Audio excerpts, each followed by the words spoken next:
Hey guys, What's up? What's up? what's going on? It's Stephanie. This is Andre. It's Table for Four, live sessions number 3. How Number are you? 3. How are you? Good evening.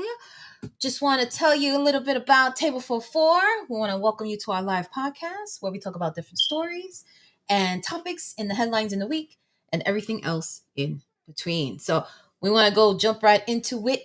We're going to talk about Tyre Nichols. So if you haven't heard the news about this 29-year-old, briefly, he was pulled over on January 7th in Memphis, Tennessee.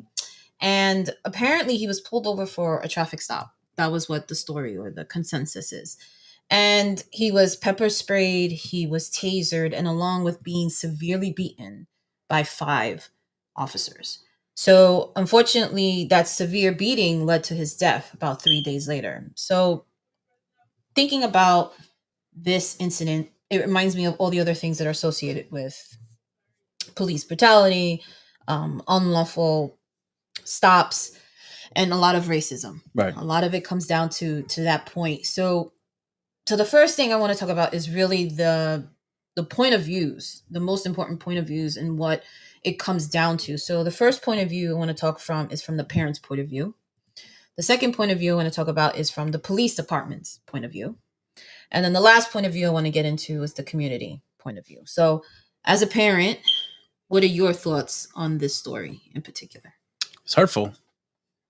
Like I said, I haven't took the time. I started seeing the footage, but then, like I said, I was kind of unclear to what happened. I don't know if he was stopped unlawfully. I don't know the whole circumstances of what happened, but just to use the excessive force, I think it's shouldn't be used at all. If you're pulling over somebody, and as a parent, that would hurt me too if one of our kids gets pulled over or gets confronted by police.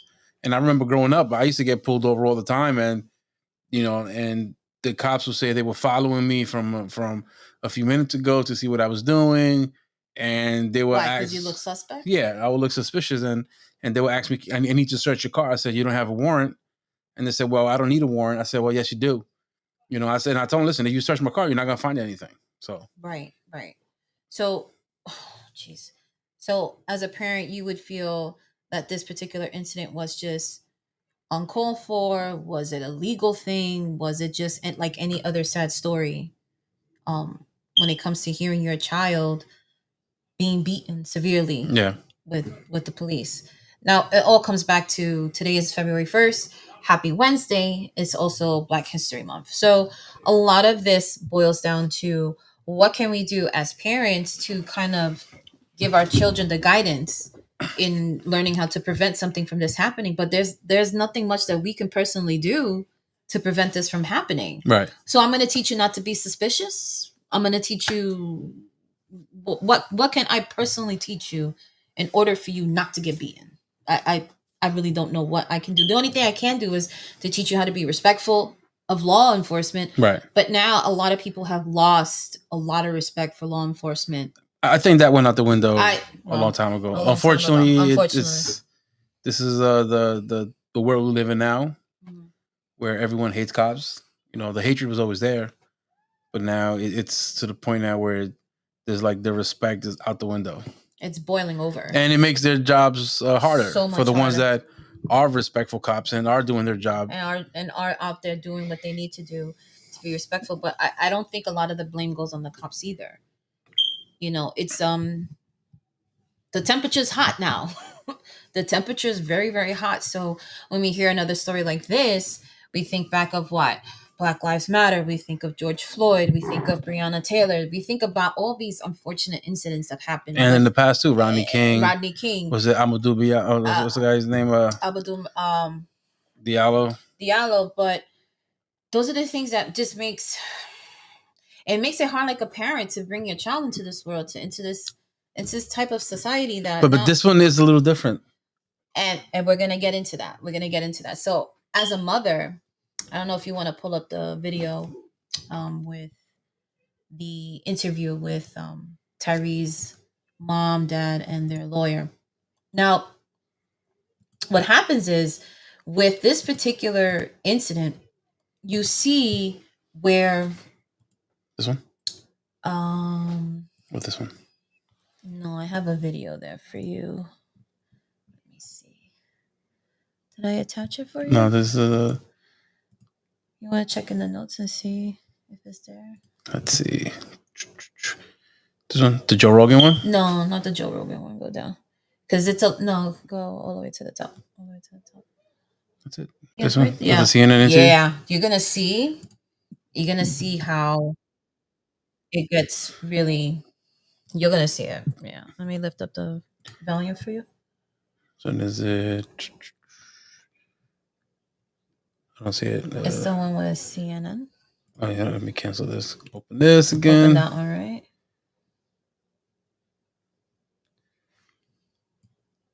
It's this one, right? It's that one. Yeah, this is this that one, right? Yeah, that's the one from the CNN. I want you to take a listen to that. By Ravon and volume. Rodney Wells, the parents of Mr. Nichols here and of Tyre Nichols, and also Benjamin Crump, the family attorney. I thank you so much for joining us. I really appreciate you. I don't know how you're holding up and able to do this under these circumstances, but we're certainly grateful that you're here. Thank you. How are you doing? I'm doing as well as can be expected. It's very difficult right now. I'm still trying to understand all of this and trying to wrap my head around all of this. It's still like a nightmare right now, so. Just be honest. Listen, just conducting this interview, I'm a mama's boy. I was also a skater, so I was a skateboarder growing up. And so I just can't imagine my mother dealing with this. When you walked in, you said, Don, I'm not very good at this. And I said, I got you. What do you mean you're not very? Who would be good at this? Exactly. Who would be good at this? I don't know, because this is very difficult. This is very difficult. Yeah. Yes. How are you doing, Dad? I'm hanging in there. You know, I have to be strong for the family. So we have other siblings that we have to be strong for also. Did you hear the chief? Yes. What did you think? I respected what she said. She's doing an excellent job, I feel. She's moving things along, and I like what she's doing. She said that if you guys there is been nothing, Nicholas's mom, no evidence that they have found so far to substantiate talk about your thoughts, your feelings. Why the officers stopped Tyre Nichols. No evidence so far. See, they said no evidence. What did you make of that? As to I think it's telling because there's so much videotape America's about to see. Over an hour long video from a poll camera that catches a lot of the tragedy. All this body cam footage. If Tyre was driving reckless, we should see it. We're not saying that they're lying, but we should see it. And the fact that they can't show it to us further underscores why this was so unnecessary. So unnecessary. I have to say this. Because, like Ms. Wells said, how swiftly they moved in Memphis and how swiftly the district attorney brought charges against these 5 black police officers. This is now the blueprint for America. When you see officers committing crimes on video, then you can't tell us that you got to go 6 months, you got to go a year. No, when it was these black officers, we saw it move swiftly. And so think about all the ones we covered, Don. I mean, the Tamir Rices, the Michael Browns, Ahmad. All these cases took so long for Lando Castillo for them to charge. But here in Memphis, we now have the blueprint that it can be done swiftly and efficiently. You're shaking your head in agreement and you're saying yes. Yes. So you want to pause though? Because just the way that. So listen to what the lawyer said, right? The blueprint has now been set by Memphis, Tennessee. All the other cases that were committed by white police officers were not taken into account, or it wasn't done as swiftly as for these 5 African-American cops. Right. Now, my question to you is... See, we didn't mention that before. So the cops that were involved, they were all African-American. They were all African-American. African-American police officers. So my question to you is, did they act swiftly because they were African American, or did they act as swiftly because they were law enforcement? Because those other cases were white, Caucasian, whatever the case be, cops, and it took forever to get some sort of resolution, right? Or in this particular case, because they saw the evidence, because they saw so many things happen, was it because they were African American that they acted so swiftly, or was it because of the crime that was committed, not seeing color, but because of the malicious act that was done, and it was done so brutally that this individual died, Mr. Nichols? What is your response to that? Why do you think that happened so? It's a tough question. It's a tough question to answer. It's tough. I know. It's a tough question to answer. I know. It is very tough. Because I'm in my mind, I'm trying to spin it in my head, and I'm like, did they act quickly because they were African American, or did they act quickly because of the actual act of the crime itself? I think they're trying to nip it in the butt right away. It could be that, or now it's going to be the whole misconception now of why were these 5 officers charged right away when all the other cases there was a race factor. Because race plays a factor, and because they're black and because they're African American, they're like, oh, we're going to show them. They're going to be the scapegoats. They're going to be the ones to start it up. Right. They're going to be the ones that are going to be like, oh, we're going to set them as an example.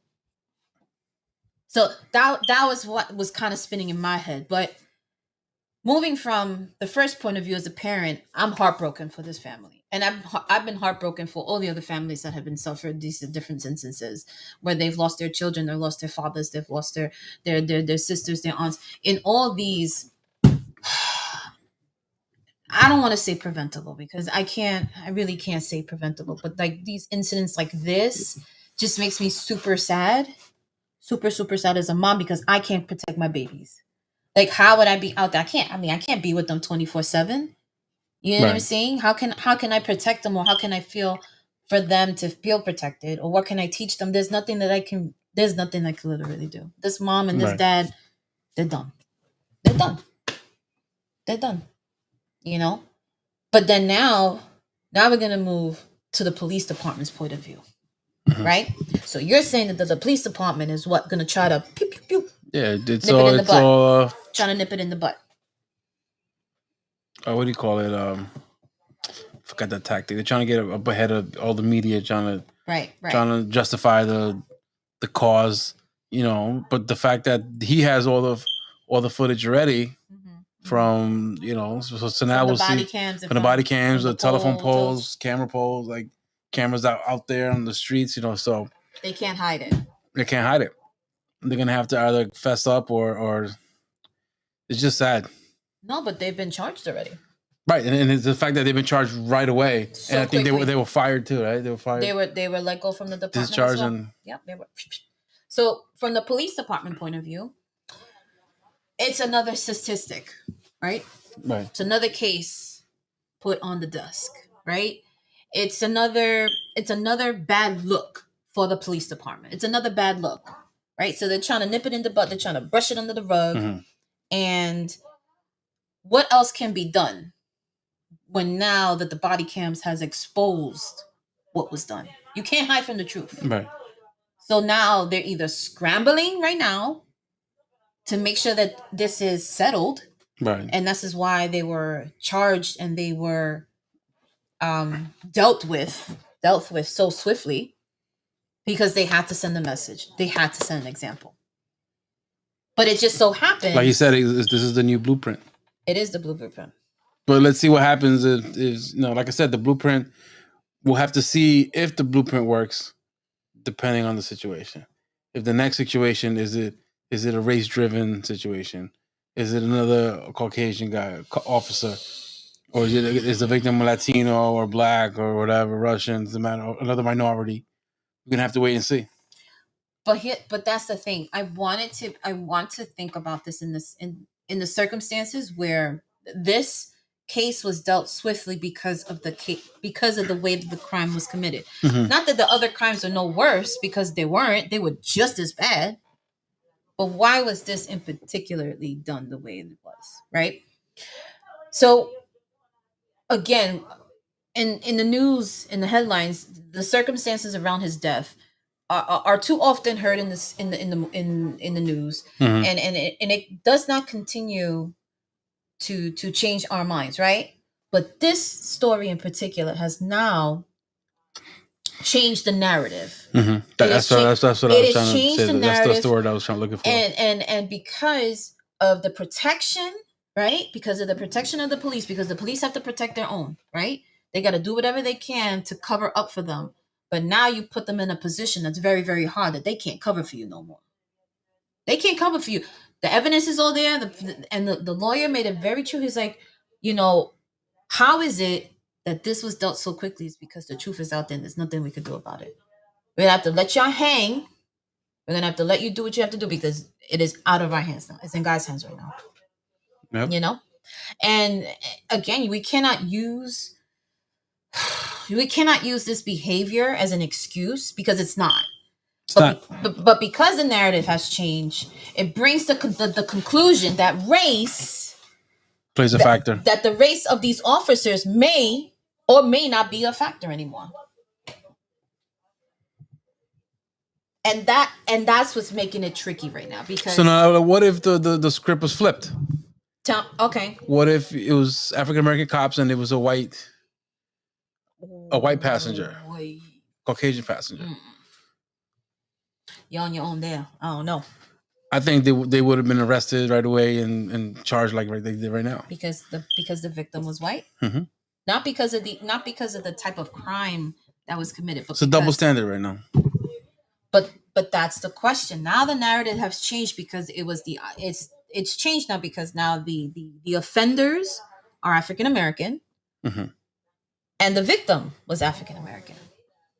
So was it black on black crime? Was it what was the driving force to this, right? And why is it relevant, right? Why is it relevant to know that these cops were black and that the victim was black? Mm-hmm. Why? Because it's always been white officers that are often the cause of these senseless violent acts. And now that it's African Americans, does it hurt more? Does it change the way we're thinking about it? And what happens now?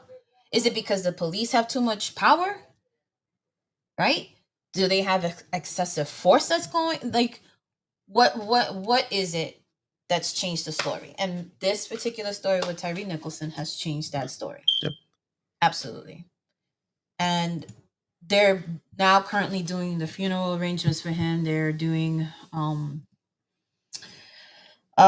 man, it's just like me thinking about it. It's just like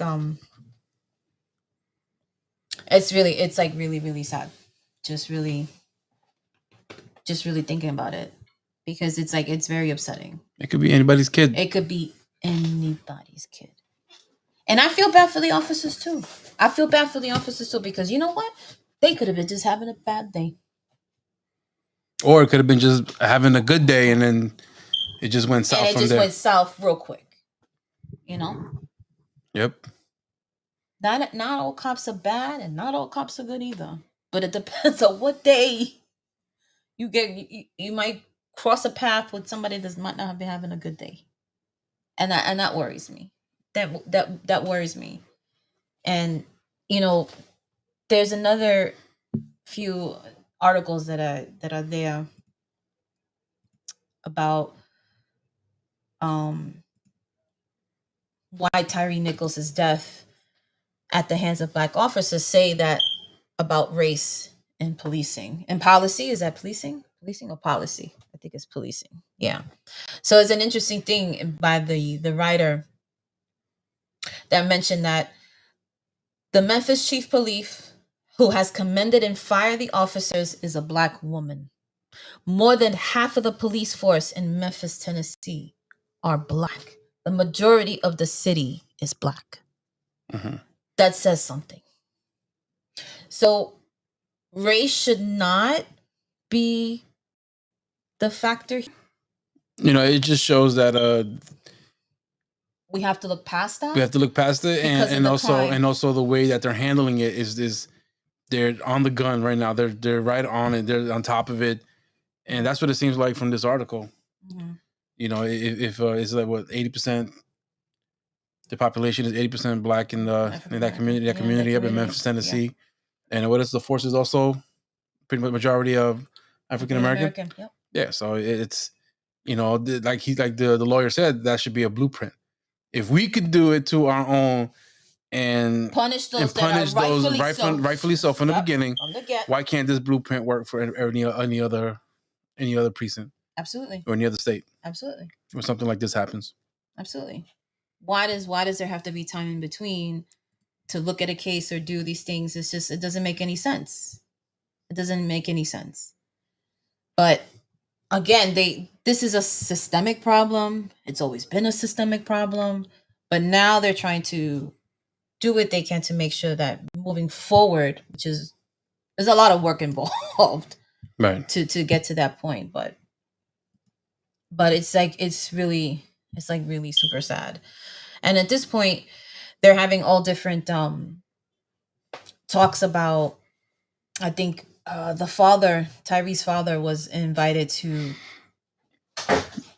do the to sit down with Biden at the State of Union. So he was invited formally to go ahead and do that.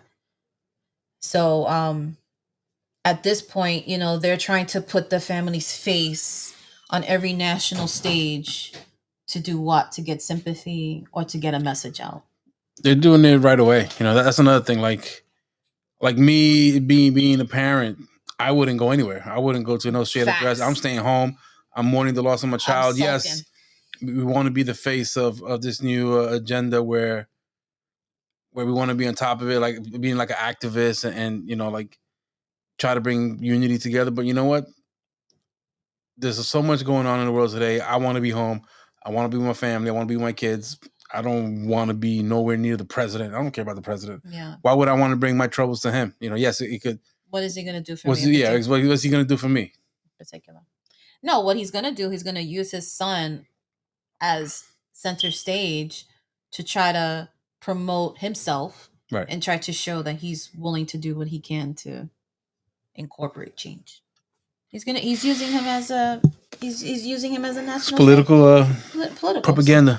Like, here, oh, this is me. I'm patting the boys, my man's back, and this is what we're gonna do. We're gonna try to get their face out there so that everybody. They did the same thing with so many other protests, and what has really changed? Nothing. So it's really systemic, and it's not systemic in a sense that it's in every community. It affects every community. It affects the police department. It affects the parents. It affects the community as a whole. So we have to find something in between, right? Some sort of balance in that. But it's very difficult to think about that. But now I want to talk about how that transitions into how police get involved with other incidences. So I want to go into the Paul Pelosi videotape. So with Paul Pelosi, this is something very unique because this incident happened back in October. And it was something that, it was very strange that this was something that came all of a sudden and happened all these months later. Mm-hmm. But Joe Rogan has a really, just a short clip on his thoughts on the body cam footage and his understanding of that incident. So if you want to pull that Paul up. Pelosi incident. Yeah, the Paul Pelosi incident. Yeah. From the beginning? Yeah, you can play. When you see narratives and that those narratives are not accurate, and you see narratives that get pushed, like one we were talking about earlier today was the Paul Pelosi video. Mm-hmm. Do you see that video? No. You see the Paul Pelosi the story, get yes, hit with the guy with the hammer. So all these people there's have a video of it? Yeah, there's video of it. The cops, they released the cops' body camera footage, and then they also released the security footage that shows the guy breaking into the house. And then they released the 9/11 call so you can listen to Pelosi. So there was some suspicion that he knew the guy. But I think that's just because people are always suspicious of everything. There's always like, what's really going on? People always do that. But you could really clearly hear from the 911 call that there's a crazy person in his house with a hammer, and he's trying to keep the guy calm. Yeah. And he thought the guy was pretty calm up until the moment where the cops came, and you see he has his hand on the hammer. I mean, it's really fucked up. Listen to this because it's kind of crazy. Let's do it from the beginning. Oh, wow. But listen, watch this. So he goes in his house. So here's the guy. Yeah, that's the body. He's got his hand on the hammer. Good.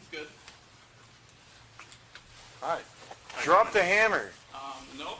Hey. What is going on right I'm now? not getting an answer on call. Whoa. Okay. It's horrible because you hear him snore like he's out cold. It's really bad. So, again, let me ask a question. If there was an incident where police are called to your home and 911, all the things come in, how come they didn't shoot the guy right away? You see that he has a weapon, correct? Mm-hmm. He has a weapon. Why didn't they shoot at him? I don't know. If it was another individual, not of Caucasian accent, would have that incident gone down a different way? Probably. Okay. When Joe Rogan continues with his interview, he talks really briefly about how this particular incident with Paul Pelosi is that they are very rich people. And he says, why don't they have any security? Right? Well, technically, like, well, if you live in a house like that, they probably have a security around the perimeter. Well, the way that he explained it is that the footage showed that the guy was in the back of their house, knocking on the window, opening the door, and broke into the house. And then the narrative, the narrative changes. People don't know the full story. People are making assumptions. People are so quick to say something unless a body cam shows up.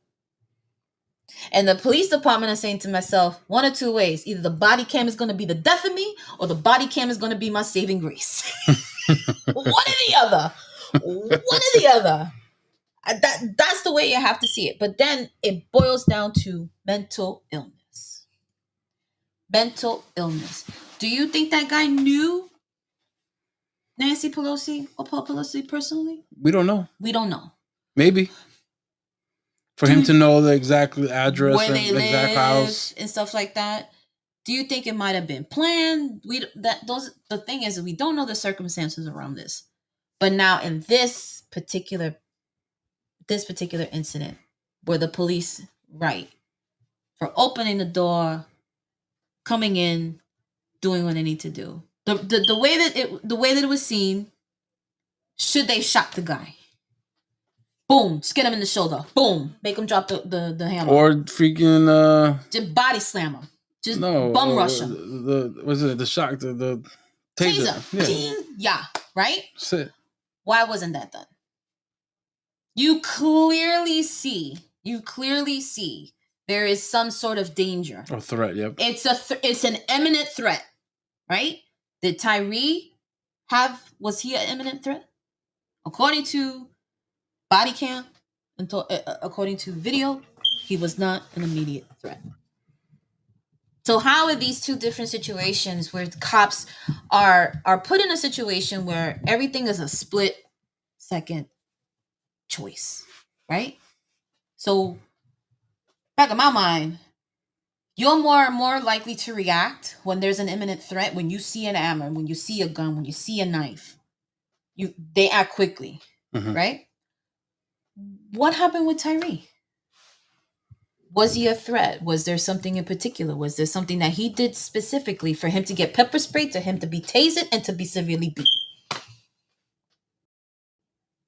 If that man had a hammer, I'm bum rushing him. I'm shooting somebody in the knee. Something is going, there is something that's going on. I have a comment from Cynthia Velez saying they seemed shocked, honestly, and not great reactions from the cops. See, So what happens is, are we giving the cops enough training? Are they being trained for these specific dangers and things like that? You know, we're all human. Don't get me wrong, we make mistakes.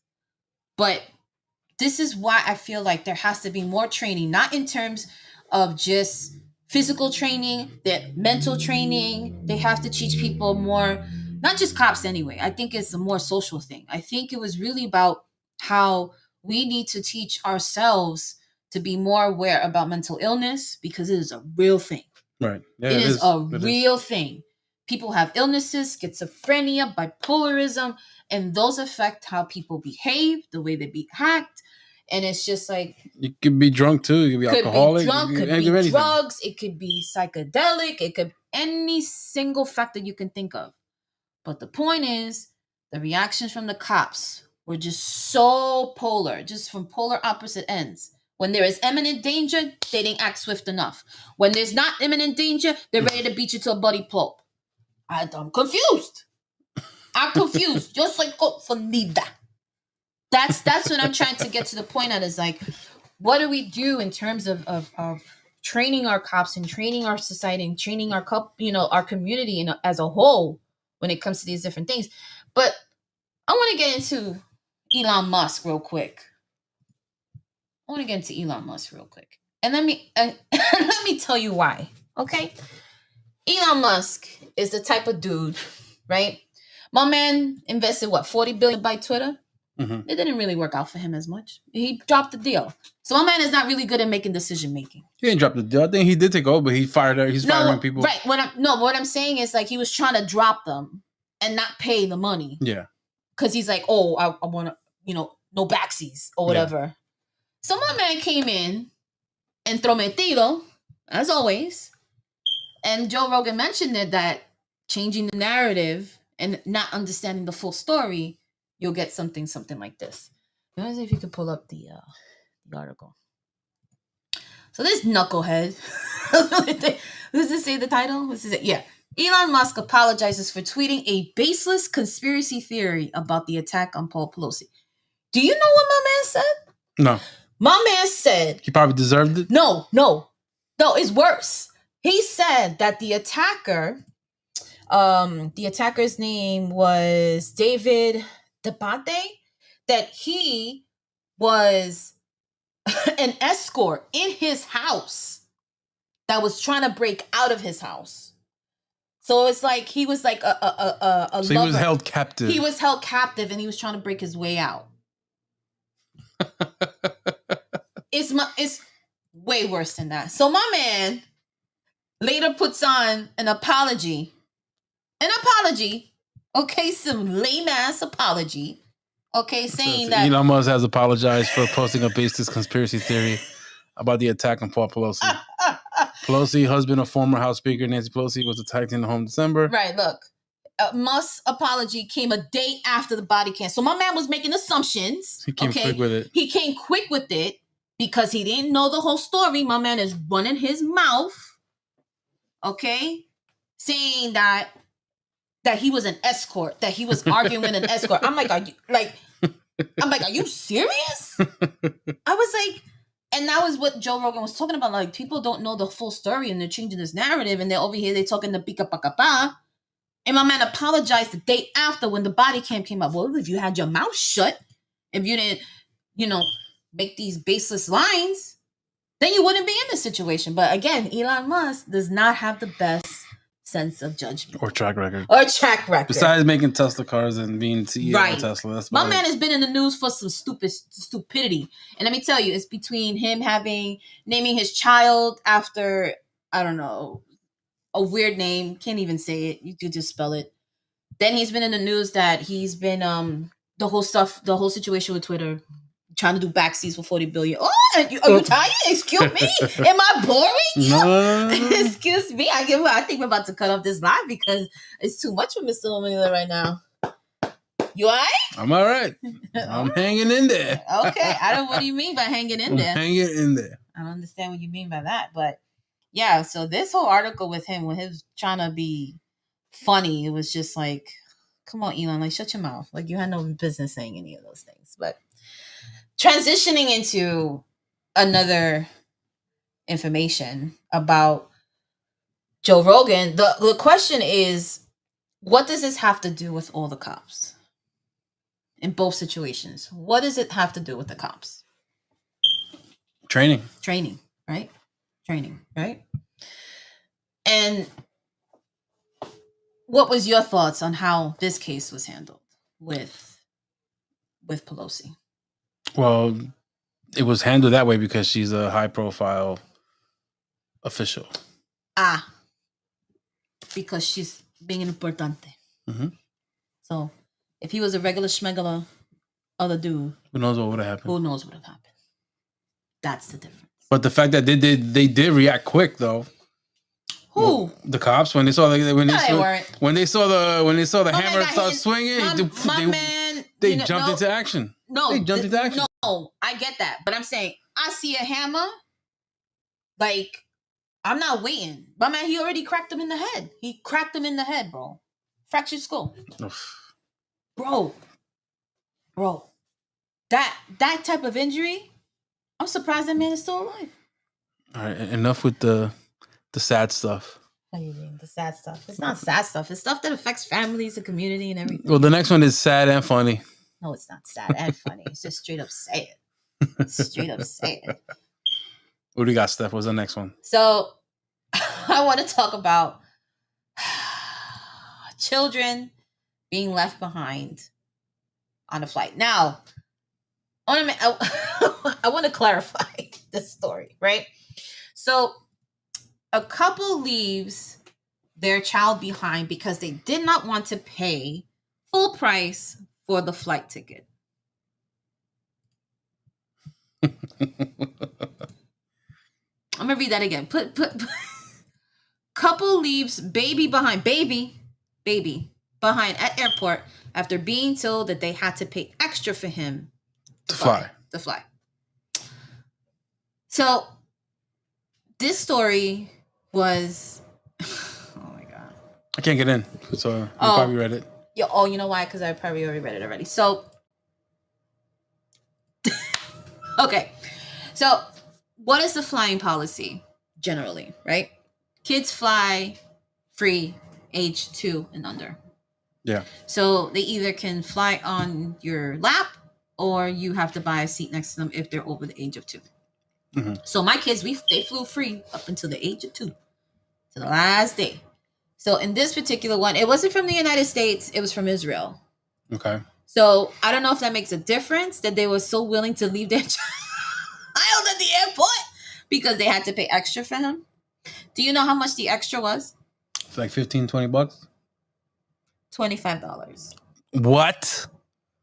$25. $25. Are you serious? In their currency.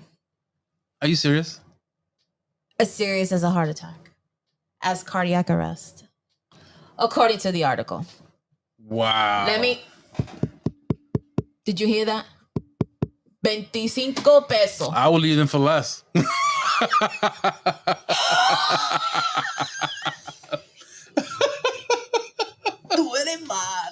I will leave them for less. Wow. Yeah. I'll be like, deuces, you find your own way home. Deuces. Wow. Here's your passport.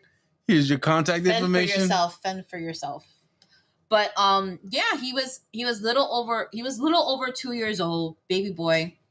I don't know if he could, if he was talking or I really don't know, but the parents were ready and willing and able to say, well, we're not going to pay for him for the flight.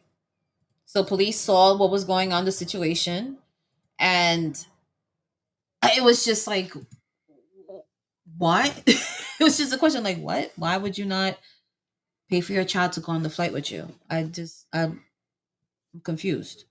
So they were arrested because they were like, so they're about to really dip on this kid. They were ready to dip on this kid for $25.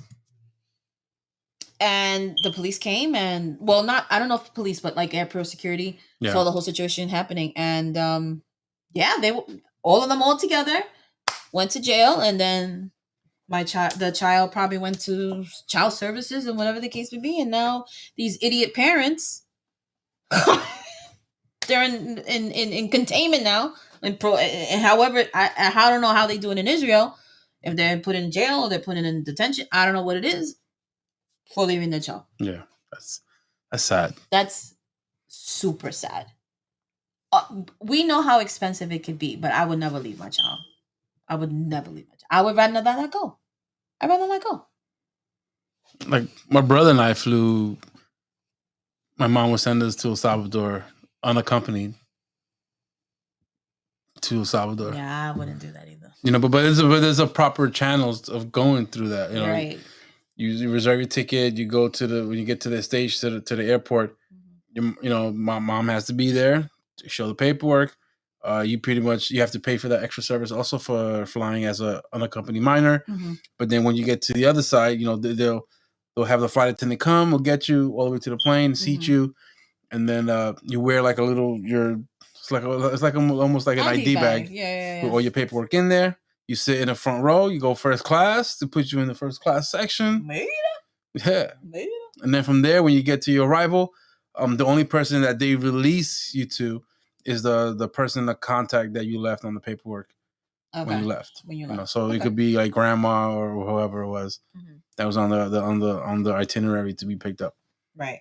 And you got to show ID and stuff like that, or else they're not going to release you to anybody. Right, but you see what your mom did? Your mom She went through the proper channels. No, she did paperwork. She paid for the ticket. She did all the steps to make sure that you were safe and that where you were going. Yeah.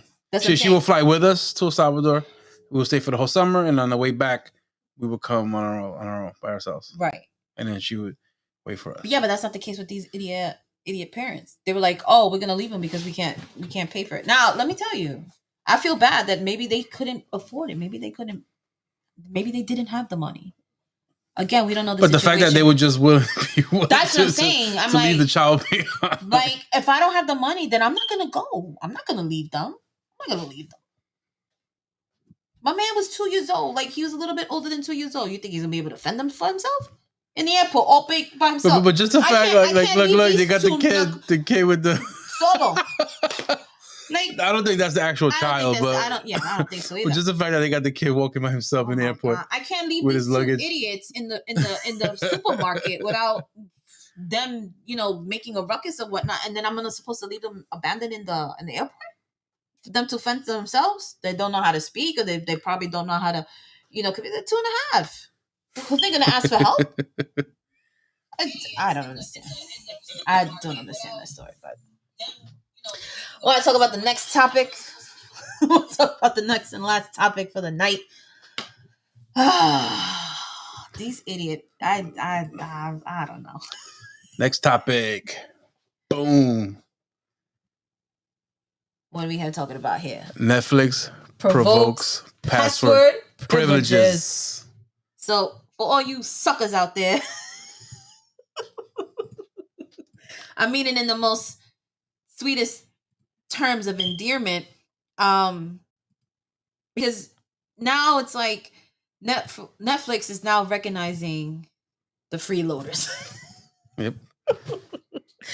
No, I'm just saying in a sense that now that they're raising the prices, they want to make sure that they're compensated for however the services they're rendering to. Yeah. So they don't want to go ahead and give you the one deal package, like you pay the one, you know, what they call the free 99, the unlimited access plans. No, that's not the point for Netflix. So now Netflix is trying to have a contingency plan into preventing sharing passwords for their logins. So I don't know if you want to tell. We have a little clip on that. Yep, here we go. Yeah, pull up on that clip. Yo. Respond by regaining subscribers and upping those numbers again. So the way that they're responding is, cracking down on password sharing. The way that they managed or that they're planning to do this, we saw they rolled out in Latin America last year, is by now they'll be charging for what they call an extra member sub account. And so this is where those tough conversations come in. Who is worth paying an extra, fourth of your subscription cost every month? Or maybe you just bill your mom for hopping on your Netflix. And yeah, so Trying to be password nice, sharing not has call been a them big freeloaders. problem for streaming services pretty much ever since they've started. It's so easy to hop in and get their stuff for free if you know someone else with an account.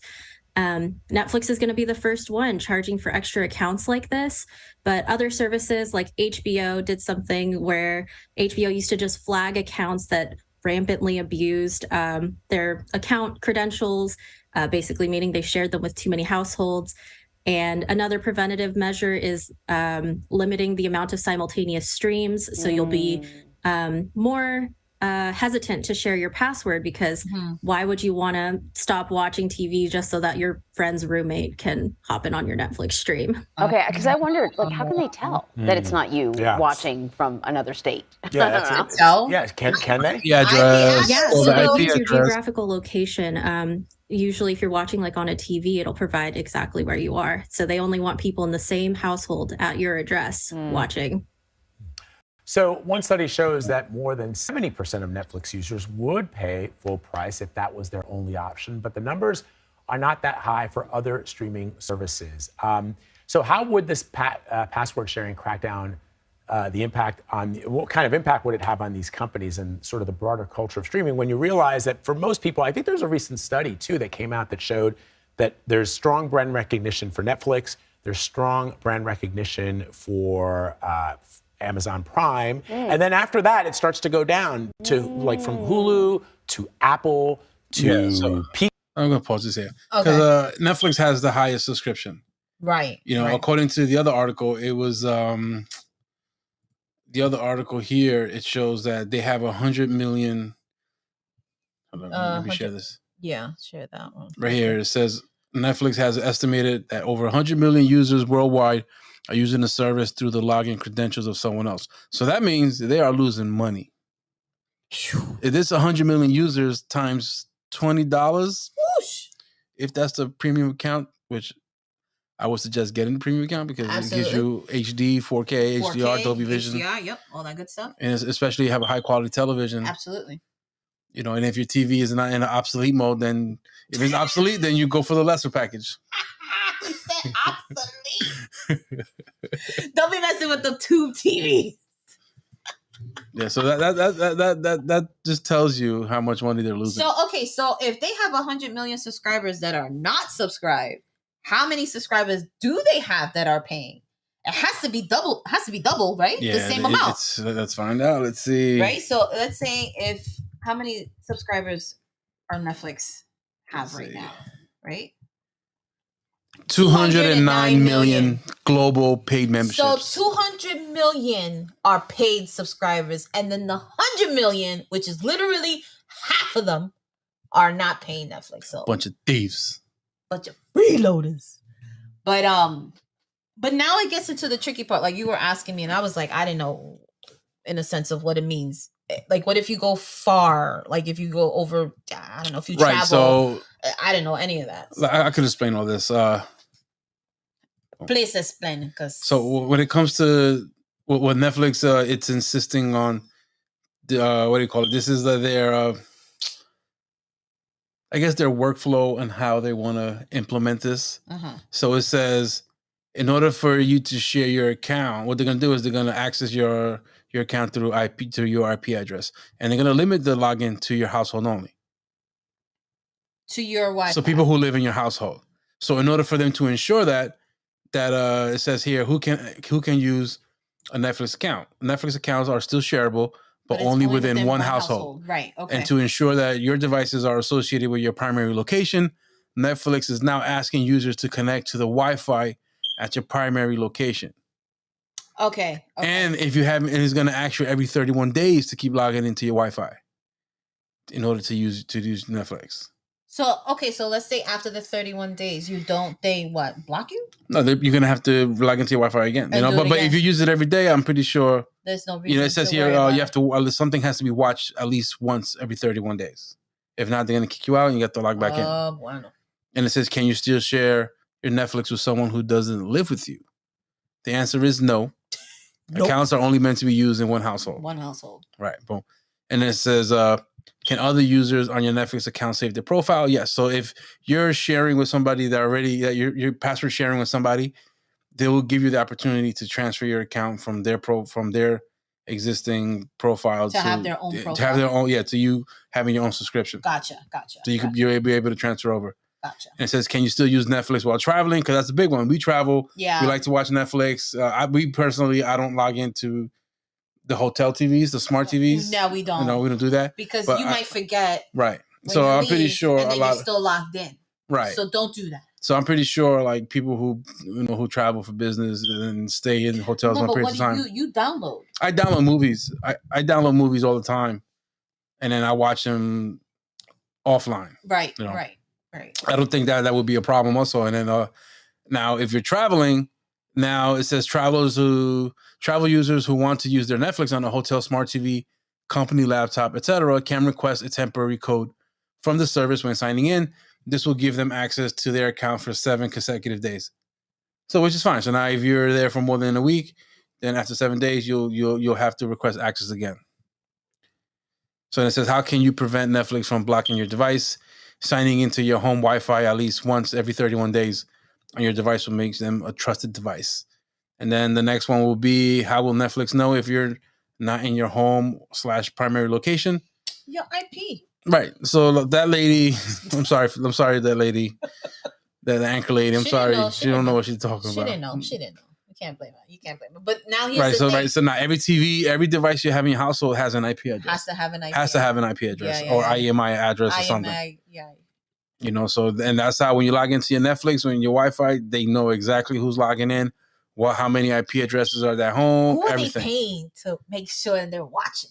Who are they paying? Big Brother. Big Brother. Right. So it says Netflix uses information such as IP addresses, device IDs, and account activity to determine whether a device signed into your account is connected at your primary location. See, but now if they're having all these contingencies and everything like that, aren't they going to most likely lose business? Or are they currently losing business anyway because people are using it like freely? They're using it freely, but my question is, am I still going to be able to use Netflix on the go? Like on cellular service? Like if I'm on the train and if I'm on the train and I'm watching my shows or on a bus. Am I going to be limited to that, or am I going to be limited to just watching Netflix at home now? I don't want that.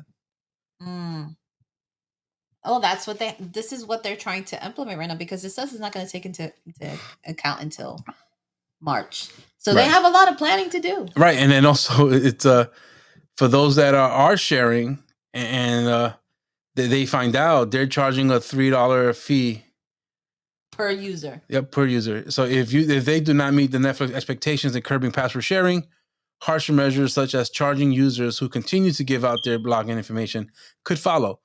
And they've begun using these methods in Latin America in 2022. So this says they're charging users an extra $3 when someone outside the home accesses their account. Bueno. So this has already been implementing, and this has been already like a pilot program already out there. Right. I don't know. I like this topic. I don't know. I mean, are you willing to pay the extra $3 to go continue your Vampire Diaries? Are you really? But now the problem is if you're sharing other providers, other streaming services, HBO. Well, they said it wasn't on the hierarchy. Yeah, but now that Netflix is doing it, every other streaming service is gonna follow suit. Let me tell you something.